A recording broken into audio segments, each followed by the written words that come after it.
പ്രിയപ്പെട്ടവരെ, നമ്മളെ Marakkara red star pain and palliative അതിൻ്റെ 10ാമത്തെ വർഷത്തിലേക്ക് കടക്കുമ്പോൾ ഒരു പുതിയ സംരംഭം കൂടി ഞങ്ങൾ തുടക്കം കുറിക്കാൻ ആഗ്രഹിച്ചതാണ്. അതിൻ്റെ ഭാഗമായിട്ട് നമ്മുടെ ഒരു പകൽ വീട് സംവിധാനമാണ് നമ്മൾ ഒരുക്കാൻ പോകുന്നത്. പകൽ വീട് എന്ന് പറയുമ്പോൾ സാധാരണഗതിയിൽ എല്ലാവരും ഉദ്ദേശിക്കുന്ന ഒരു കാര്യം അതൊരു വൃദ്ധസദനമായിരിക്കും. അത് നമ്മുടെ സമൂഹത്തിന് യോജിക്കുന്ന പരിപാടിയല്ല എന്നുള്ളൊരു ചിന്താഗതി അത് നമ്മുടെ ഈ ഒരു പ്രദേശത്ത് മാത്രമേ അങ്ങനെ ഒന്നുള്ളൂ. മറ്റുള്ള പ്രദേശങ്ങളിലൊക്കെ അല്ലെങ്കിൽ കേരളത്തിന് പുറത്ത്, രാജ്യത്തിന് പുറത്തൊക്കെ നമ്മുടെ ഒരു പരിധി കഴിഞ്ഞാൽ പിന്നെ അവരെ വൃദ്ധസദനത്തിലേക്ക് പറഞ്ഞയക്കുന്ന ഒരു സമ്പ്രദായം ഉണ്ട്.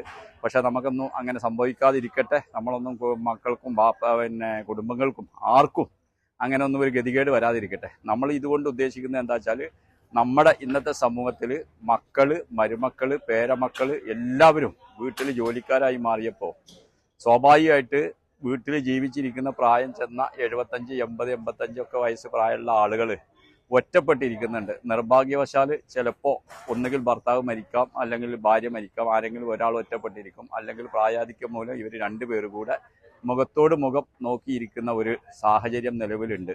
അപ്പോൾ അവർക്കൊരു എൻജോയ്മെൻറ്റ്, അവരെ ഒന്ന് പകൽ സമയത്ത് അവരെ നമ്മളെ കൂട്ടത്തേക്ക് കൊണ്ടുവരിക, അവരെ ഒരേ പ്രായക്കാരായ ആളുകൾ ഒരുമിച്ചിരിക്കുക, അവർക്കൊരു സംസാരിക്കാനും അവരെ പരസ്പരം ബന്ധപ്പെടാനും കഴിഞ്ഞ കാലങ്ങളായ മറക്കാനും അതേപോലുള്ള എല്ലാ കാര്യങ്ങൾക്കും അവരെ നമ്മളിപ്പോൾ ഈ 10 വർഷത്തെ നമ്മുടെ ഈ ഹോം കെയറിൻ്റെ ഭാഗമായിട്ട് നമ്മൾ മനസ്സിലാക്കുന്നത് എന്താ വെച്ചാൽ, ഒറ്റപ്പെടൽ നമ്മുടെ ജീവിതത്തിൻ്റെ ഒരു ഭാഗം ആയതുകൊണ്ട് അതന്നെ ഒരു അസുഖമായി മാറുന്ന ഒരു സമ്പ്രദായം നമ്മൾ മനസ്സിലാക്കിയിട്ടുണ്ട്. അതിൻ്റെ ഭാഗമായിട്ടാണ് നമ്മളിങ്ങനെ ഇത് തുടങ്ങാനുള്ള ഒരു തീരുമാനം എടുത്തത്. ഞങ്ങൾ ആദ്യം ഉദ്ദേശിച്ച് ഞങ്ങളുടെ ഹോം കെയർ ഒരു വാഹനം കൊണ്ട് തികയാത്ത ഒരു സ്ഥിതി നിലവിലുണ്ട്. ഇപ്പോൾ ഓൾറെഡി 195ഓളം പേഷ്യൻറ്റിനെ നമ്മൾ സ്ഥിരമായിട്ട് നോക്കിക്കൊണ്ടിരിക്കുകയാണ്.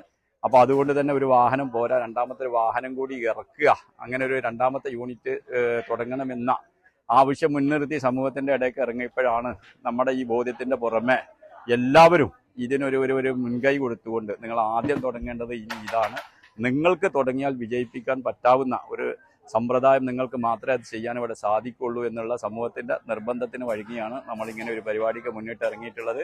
ഈ പരിപാടിക്ക് അതിൻ്റെ ഒരു ഫണ്ട് കണ്ടെത്തുന്നതിന് വേണ്ടിയാണ് നമ്മൾ ഇന്ന് അതിവിപുലമായ ഒരു ബിരിയാണി ചലഞ്ച്, ഞങ്ങളെ എല്ലാവരുടെയും പ്രതീക്ഷയ്ക്ക് അപ്പുറമായിട്ട് ഈ ബിരിയാണി ചലഞ്ച് സംഘടിപ്പിക്കാൻ നമുക്ക് സാധിച്ചിട്ടുണ്ട്. നല്ല വിജയമായിരുന്നു.